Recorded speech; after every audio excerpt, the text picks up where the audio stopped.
Well, welcome to session 6 of How to Be Spiritual. I'm so proud of you for making it this far. Robert Robinson came to Christ under the preaching of George Whitefield in 1752. And he became a pastor, but was probably most famous for penning the hymn, Come Thou Fount, that says, Come Thou Fount of every blessing, tune my heart to sing thy grace.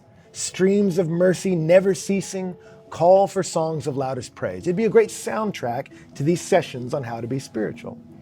And yet the tragedy in his life was later in life, he began to wander from intimacy with God. And one account says he gave himself away to frivolous habits. And then one day he was riding in a stagecoach, kind of the old school version of Uber Pool.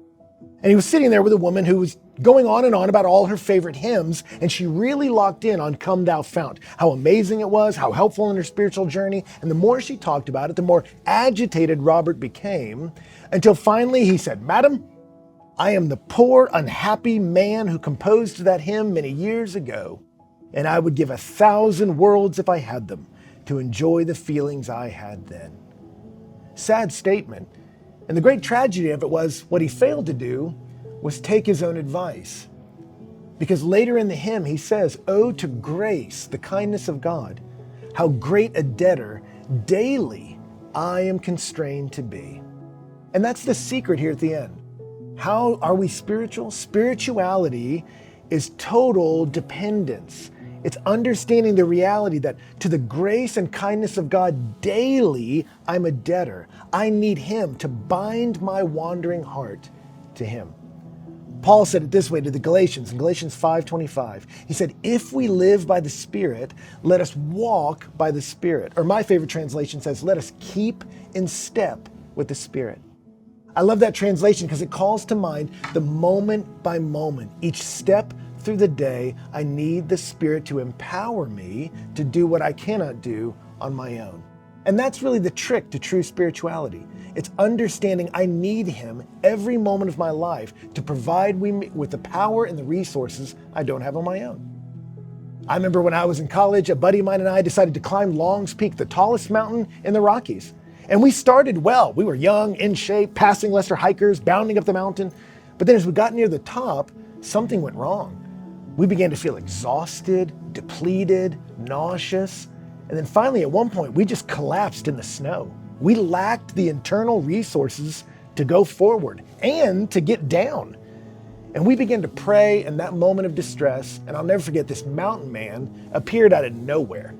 And he asked us, had we been to the top? And we told him, no, we didn't have the power to. And I'll never forget, he looked at us and he said, well, boys, you're breathing wrong. And he started to show us how to breathe, and we would breathe in step with him, adjusting our bodies to the lack of oxygen in the atmosphere. He saw our hands were soaked from being planted in the snow, so he gave us gloves to put on our hands. He gave us pickaxes to stabilize our weak legs on the mountainside. He equipped us with what we needed. And then he said, you boys ready to go to the top? And so we started to walk, but then we still stumbled. My legs were too weak. And I'll never forget, he looked at me and he said, here's the deal. You grab onto my belt. He said, I'm going to stamp out a footprint in the snow. And then when I step up, I will pull you up and you put your foot right where mine was. And your friend will grab your belt, and one by one, I will lead you to the top of this mountain. And sure enough, he would stamp out a footprint, and as he would rise, I gripped onto him and I rose and we rose. And at the end of it all, we were at the top of the highest point in the Rockies, looking down on clouds. And friend, that's really the secret to how to be a truly spiritual person. It's understanding that you may have a bunch of optimism, you may have a bunch of energy, you may even have good technique, but you will still arrive at moments where your internal resources are insufficient. That's true of all of us. So I hope you grabbed all the knowledge I gave you here. Write it out, think about it, that's your challenge. Try to position your life to be consistent with the scriptures, contrary to the flesh, driven by community and exalting of Christ. You walk according to that pattern, directed by the Spirit, but you will always need to be empowered by him in the same. So here's my final challenge. Don't get discouraged when you get depleted. We all struggle. Daily we are debtors to the grace of God, which he pours out in unceasing measure to those who understand true spirituality is constant dependence. Let me grip onto the God who came for me, and let me walk with him step by step to places I could never arrive on my own.